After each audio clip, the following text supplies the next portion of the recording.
Salakia, for the interruption.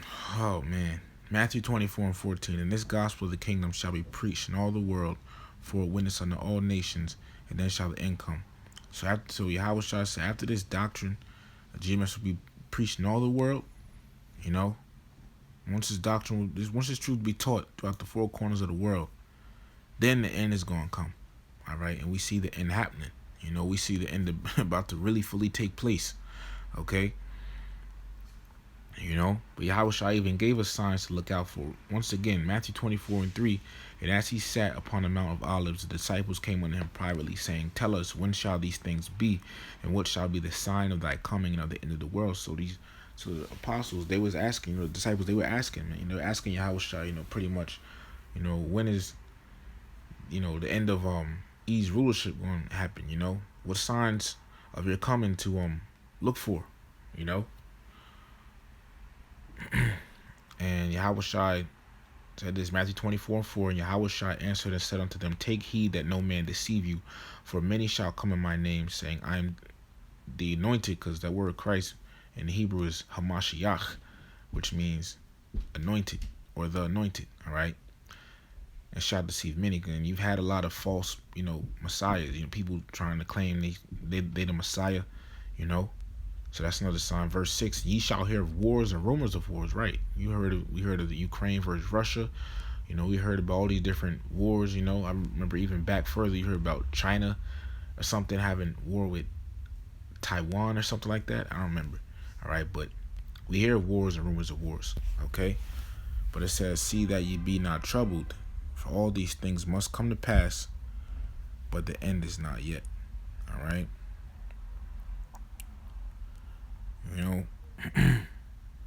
So we aren't to be troubled about these things that will happen, okay? Verse 7, it says, For nation shall rise against nation, and kingdom against kingdom, and there shall be famines and pestilences and earthquakes in diverse places. All right? So, and I mean, hey, we've seen earthquakes. Okay? You had the one over here in, New York and New Jersey, in this area, happened, not too long ago. And then you got app telling you about a earthquake, You had apps telling you about earthquakes that happen around the world, man. All right, so hey, we in the end, man, and we got the Karagma popping up, okay. But this is another scripture I want to get. This is the book of Second Ezra, Second Ezra, 16th chapter, in verse 2. Gird up yourselves with cloths of sack and hair, bewail your children and be sorry, for your destruction is at hand. So so these people's destruction is at hand, man. All right, it's game over. All right, that might be the title of this lesson. Game over. Game over, because you gotta understand, man. All right, people talking about the end of the world, but look, you gotta understand something. I was talking with a brother the other day. What's the name? All these things people doing right now in the world is gonna come to an end. All this business and entertainment, all of that stuff is gonna come to an end, man. You gotta realize that. Okay? People, making music, rapping, and be entertainers, boxing, and because everyone's, the scriptures say, it says, the book of Ecclesiastes, chapter 10 and verse 6, folly is set in great dignity, and folly means foolishness. So people and it says it's set in great dignity. So a lot of people pretty much just worried about BS, things that don't matter, They worried, and there's people start here worrying about the, new car and everything, and just things that don't matter, man. But what they don't understand is that all of that stuff is going to come to an end, man. All right, because the Lord is going to take this place out. All right, the Lord going to stop the whole show. Okay, people going to be wondering soon about where the next meal's coming from, what they're going to eat, are they going to get through the day? And when I say that, get through the day alive. This is what's coming, man. All right. 2nd Ezra 16:3. A sword is sent upon you, and who may turn it back? A fire is sent among you, and who may quench it? All right, bear with me 1 second.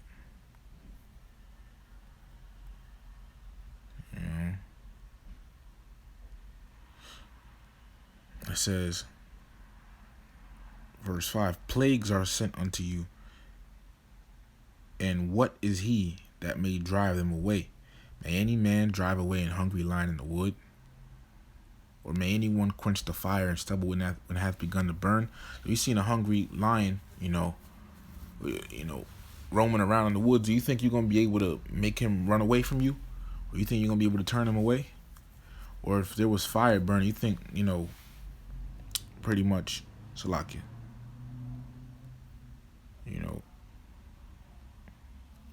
pretty much what this verse is saying, these plagues the Lord is going to bring, okay?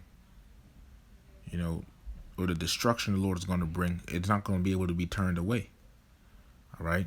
So people was hoping, I remember in 2020, people always were saying when things get back to normal, and things for people in their mind have so-called been back or turned back to so-called normal. They're able to go to work, come home, boat BS, all day,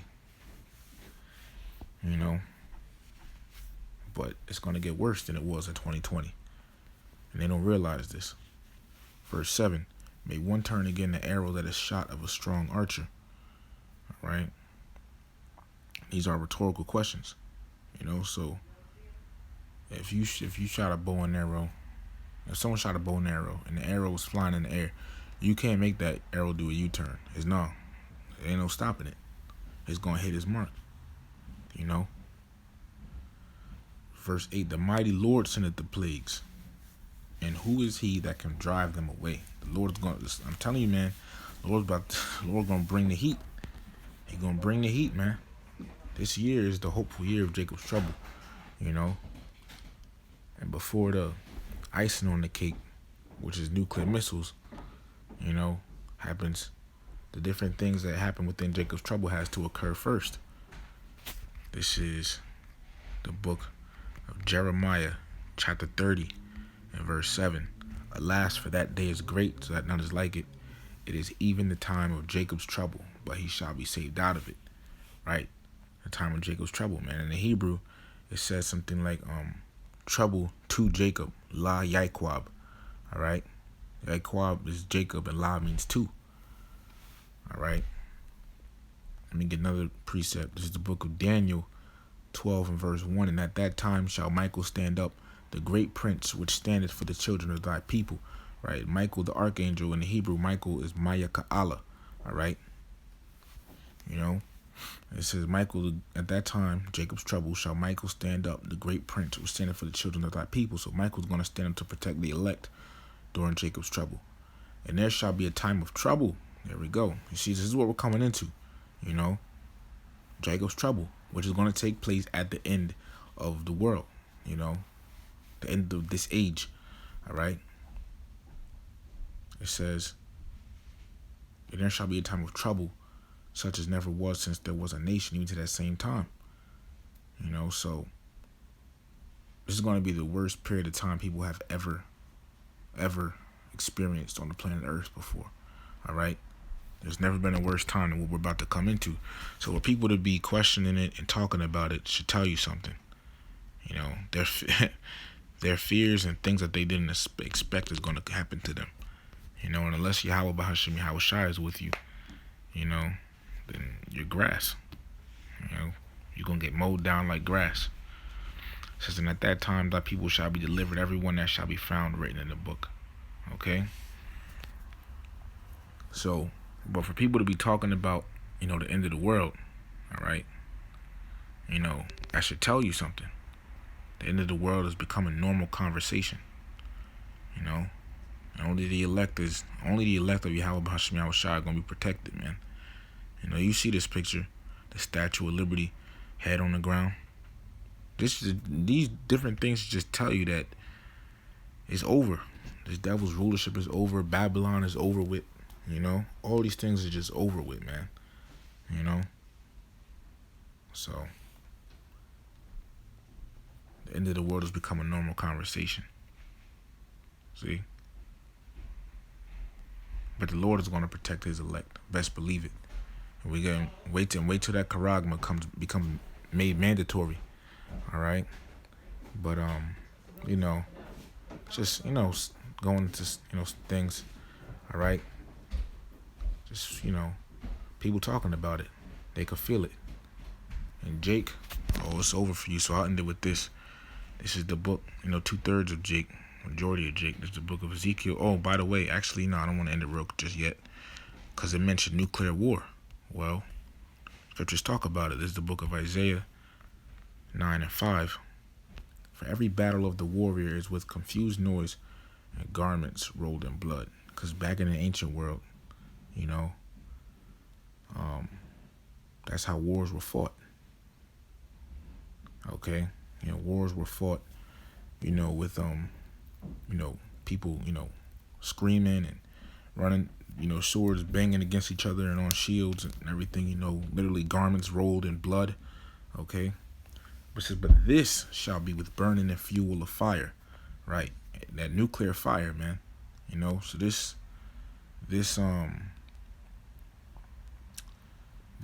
Third World War, all right, it ain't gonna be fought like how battles used to be fought back then with sword and shields. Nuclear weapons are gonna be used. Okay. Even later on in this chapter of 2nd Ezra, the 12th chapter, it tells 2nd Ezra, the 16th chapter, it tells you 2nd Ezra chapter 16 and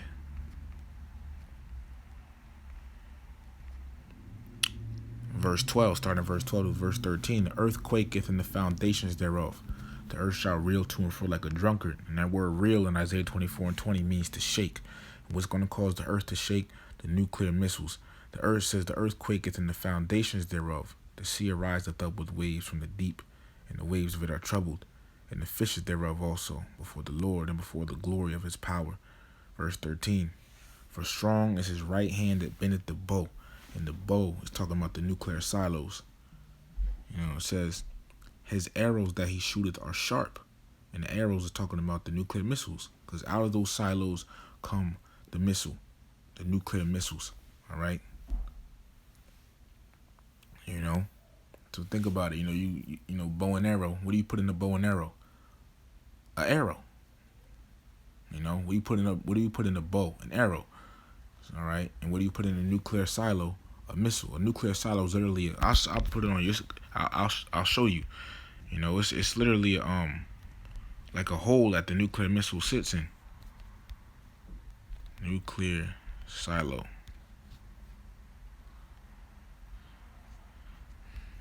You see?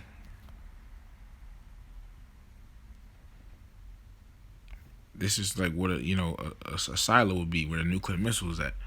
But they got ones for nuclear missiles. See? And that warhead at the top is what does the damage. And the prophet Joel talked about it. Okay? I'm going to get that in a minute. Alright? But it says, for strong is his right hand that bendeth the bow. His arrows, the nuclear missiles that he shooteth, are sharp, and shall not miss when they begin to be shot into the ends of the world. And that's why you had the term, look up the term yourself, ICBM, Intercontinental Ballistic Missile. Look that up. Okay? Because this is intercontinental ballistic missile, all right, is a nuclear missile that's shot from across continents. That's why it says inter, which means across, continental, continental. So across continents, it's in here in the Bible. In the Bible, it says when they begin to be shot into the ends of the world. You see that? See? And let me get the one in Joel. So this tells you what time frame we in. And it ain't the new covenant. All right? Because people say the new covenant is, we in the new covenant. We ain't in the new covenant yet, man. Joel 2:1. Blow ye the trumpet of Zion and sound an alarm on my holy mountain. Let all the inhabitants of the land tremble. For the day of Yahweh Bahasham Yahweh Shai cometh, for it is nigh at hand. Right, the day of the Lord is when the nuclear missiles are shot and Yahweh Shai returns. That is the day of Yahweh Bahasham Yahweh Shai. All right. It says, for it is nigh at hand. So it's close. People talking about the end of the world, man. When that day of Yahweh Bahasham Yahweh Shai comes, that's the end of the world. That's the end of the age. This devil's rulership. Let me get this real quick and come back. 2nd Ezra chapter 7 and verse 43. But the day of doom, doomsday. Let me just type in on Google, what is doomsday? All right. Salakia.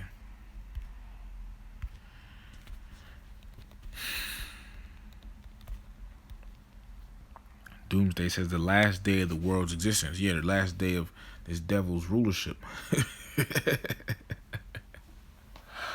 Oh, man. All right. It says a time of crisis or great danger. Oh, yeah. Let me see what it says here. What is the real meaning of doomsday? Day of final judgment, a time of catastrophic destruction and death. Salakia. All right. 2nd Ezra 7 and 43. But the day of doom, which is when, World War III, okay, shall be the end of this time. That's going to be the end of this time period, this age, this eon of this devil's rulership. This, because we live in, the age of this so-called white man ruling, we live in the age of Esau ruling the world. All right. But doomsday, World War III, that's going to be the end of it. In the beginning of the immortality for to come, in the beginning of the kingdom of heaven, wherein corruption is past and temperance is at an end, and fidelity is cut off, righteousness is grown, and truth is sprung up. You see? So we coming to the end of the world, man. The end of the world. We getting real close. Joel 2 and 2. It says, a day of darkness and of gloominess, a day of clouds and of thick darkness, as the morning spread upon the mountains. A great people and a strong. This is talking about, that people's talking about the nuclear missiles. You can precept that with Revelation 9 and 16, I believe. Because Revelation, the 9th chapter, goes into, talks about the nuclear missiles as well. Revelation 9, verse 16 on down.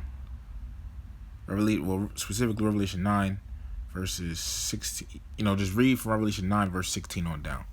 All right? There's a great people in the strong. Remember, go precept upon precept. Do thy precepts I get understanding. There's a great people in the strong. There hath not been ever the like, neither shall be any more after it, even to the years of many generations. Okay, so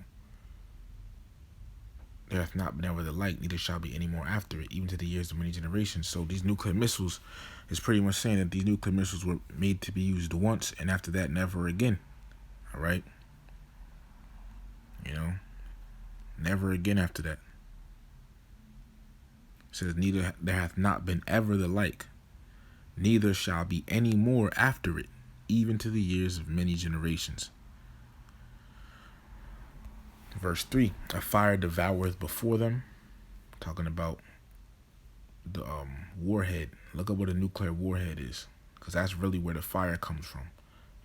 I used to think that the whole missile just hit the ground and explode, but it's the nuclear warhead that does the damage. It says, and behind them a flame burneth, because that fire under the missile that propels it. The land is as the Garden of Eden before them.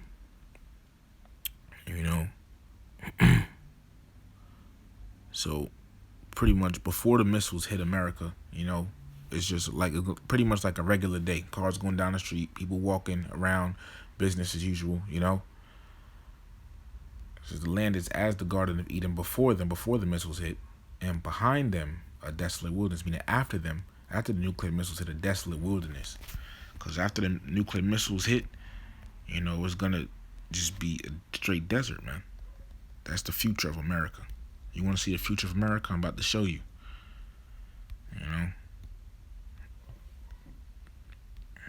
Here you go. Just add a couple desert animals in there, because that's what's going to be roaming around there. It says, yea, and nothing shall escape them. So you ain't going to have stragglers and things running around, after the nuclear missiles hit. You ain't going to have people roaming around after the missiles hit like Book of Eli. Nope. You know, it says the appearance of them is as the appearance of horses, and as horsemen so shall they run. The nuclear missiles, once again. Verse 5, like the noise of chariots on top of the mountains, you know. That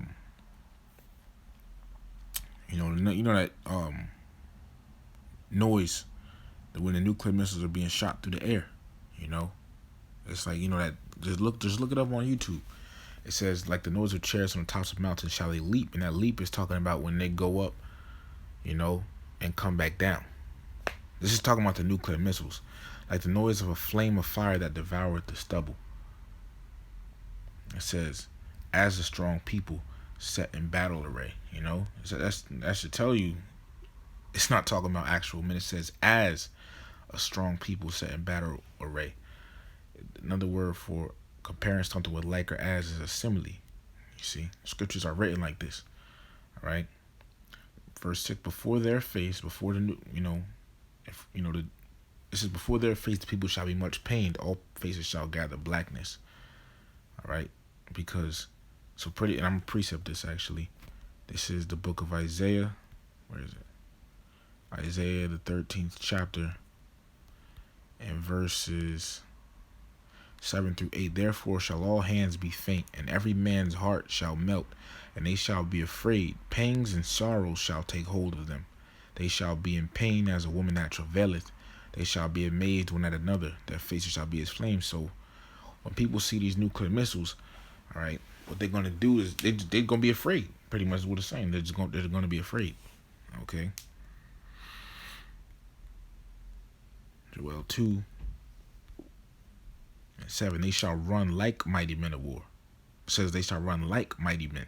They shall climb the wall like men of war. Okay. And once again, this is going into that leap. They don't miss nuclear. They don't have hands and feet to climb a ladder. They're gonna climb that altitude in the sky, and then come back down. And you leap, you go up and come back down. It says, and they shall march every one on his ranks. They shall not break their way. Slakia. They shall march every one on his ways, and they shall not break their ranks.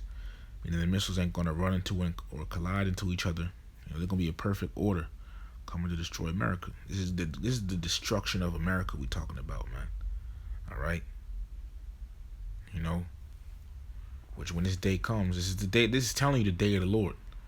It told you in verse 1, for the day of Yahweh Bahasham Yahushua cometh, for it is nigh at hand.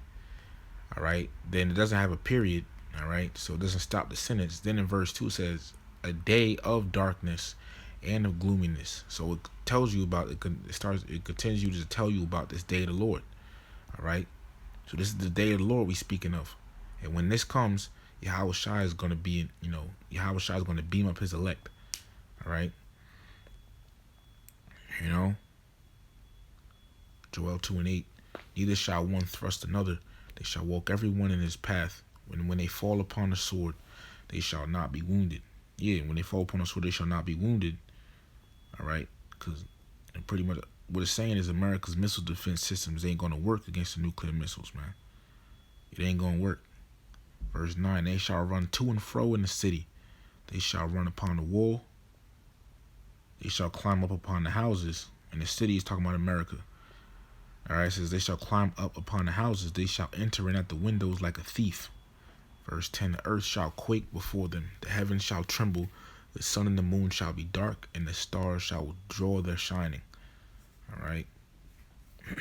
So there you have it. This is the day the Lord is coming. Okay. This the end of the world. The end of Esau's rulership is nigh at hand, man. And the beginning of our rulership is nigh at hand. Let me get this. This is the book of Sirach, also called the book of Ecclesiasticus, also called Sirach, chapter 25 and verse 7. There be 9 things which I have judged in mine heart to be happy, and the 10th I will utter with my tongue. A man that hath joy of his children, and he that liveth to see the fall of his enemy. You see? He that liveth to see the fall of his enemy. And that's what us Israelites are witnessing, the fall of our enemy, the so-called white man. All right? ESAU. All right? It tells you in Psalms 83, some of the nations, all right, that are enemies against the nation of Israel, the Israelites, and the first one that's listed is the so-called white man, So this devil is going down, man. He's going down fast. People talking about it. The economy is failing. These other nations is getting mad at America. It's over with, man. Just a matter of time. So hey, Lord willing, this lesson was edifying. Okay, once again, Lord willing, I'll put the link to the article in the description of this video. All right, I don't know what I did with it. Oh, here it is. Yeah, Lord willing, I'll put the link to this article in the description of this video. All right, but Lord willing, this lesson was edifying. I want to give all the praises, honor, and glory to whom it rightfully belongs, which is Yahweh, Bahashem Yahweh Shai, Bahashem Rachakwadash. Double honors to the apostles and elders, great millstone, that well. Peace, blessings, and salutations to the elect. Peace was in Hebrew, shalom, so shalom to the elect.